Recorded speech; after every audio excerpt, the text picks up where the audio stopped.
Welcome back to my Colorado mountain garden. And some of my peppers are now ready to go into the 1 gallon containers, which is where I will hold them until they go outside into the 5 gallon containers.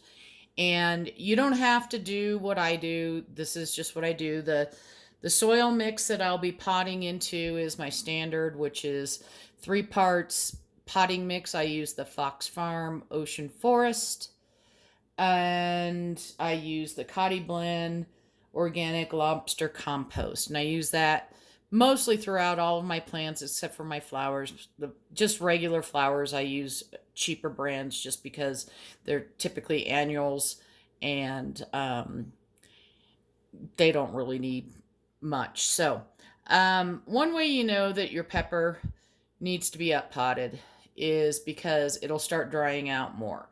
The other thing you're going to start seeing, and I'm going to pull this one in here a little bit, is you can see. Oops, there we go. I've got some blooms going, so it's not totally root bound, but you start seeing the blooms form when it gets closer to being root bound.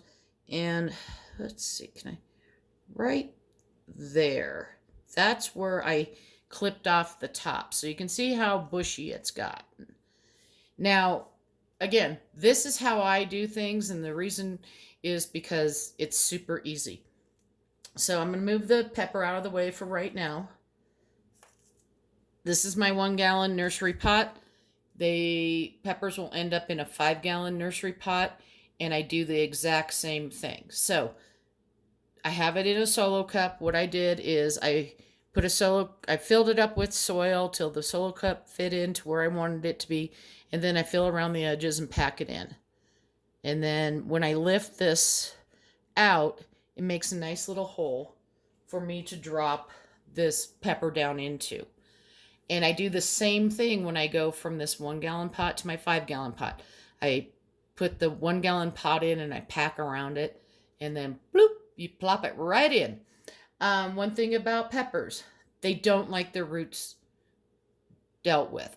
If you have something that's really root bound, just be real nice if you decide to tease the roots a little, because they just really don't like it. So I can do about 3 or 4 peppers today. Then I have to sterilize some more soil. So I'm going to go ahead and push this back just a little bit.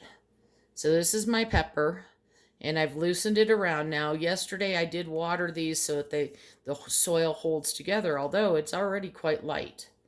And then I'm just going to turn it over, and I loosened it up, and you can see, oops, let me try to hold it sideways here, the roots, the pretty roots.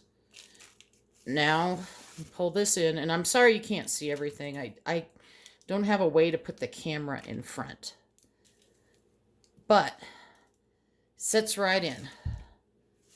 And let me try and adjust this just a little bit up now. We'll see if it's going to cooperate. Okay, so there we go. So we've got the pepper in. I've already made up a tag somewhere. Here it is. So I know this is a Chimayo. And I'll probably going to go in. I don't have my scissors with me right now. I'm going to go in and cut these off. And the only reason why that is because as this grows, I want the airspace under there. So I don't want stuff touching the soil. And it will get taller and everything like that. And I may put a little more soil on top here. Now, in addition, and this is because these go into my grow tent, and I hold them in here until they're ready to go outside, meaning it's been warm enough. Now, during that time, once it starts getting close, I'll start taking them out and hardening them off. If I get lucky, I'll get a cloudy day, because then it only takes maybe 2 days to really harden them off well. But I also buy bamboo skewers, and this is 18 inches. And I do this when the plant's young, because it helps me when I go to take it outside. And I'm going to push this all the way to the bottom, so it's nice and sturdy. when I take it outside to harden it off, if the wind's blowing or something, I don't have to worry about the plant falling over.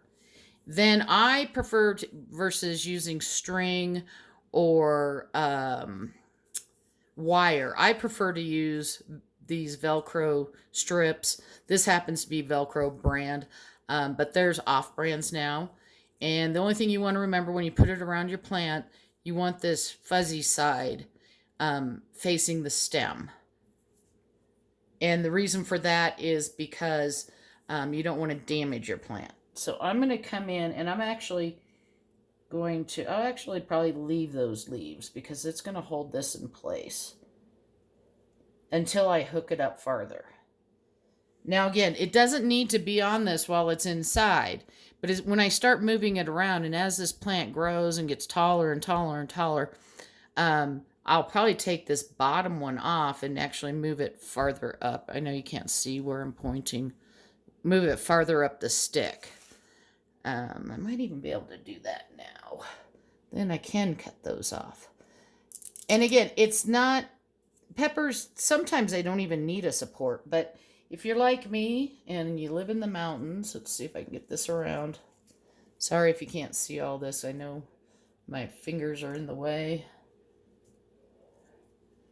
Let's bring that around. Yeah, I like it better up here. So it's just in place. So when I go outside, if the wind's blowing, it's not going to blow the plant over. Eventually, this plant will get a cage put over it. But pretty much, and I just leave the stick in, even when I put the cage over it. When I flip this over to put it into the 5-gallon pot, I leave the stake. If the stake starts to bend or whatever, you can reuse them if you want, but typically I just use them for kindling in our fireplace. But this little Chimayo will be very happy. And I do the same thing with all of my peppers. Doesn't matter what kind. It might be a bell pepper, a jalapeno, poblano, whatever it is. I do the same thing. If you have any questions, just ask, and hope you're having a wonderful day and happy gardening.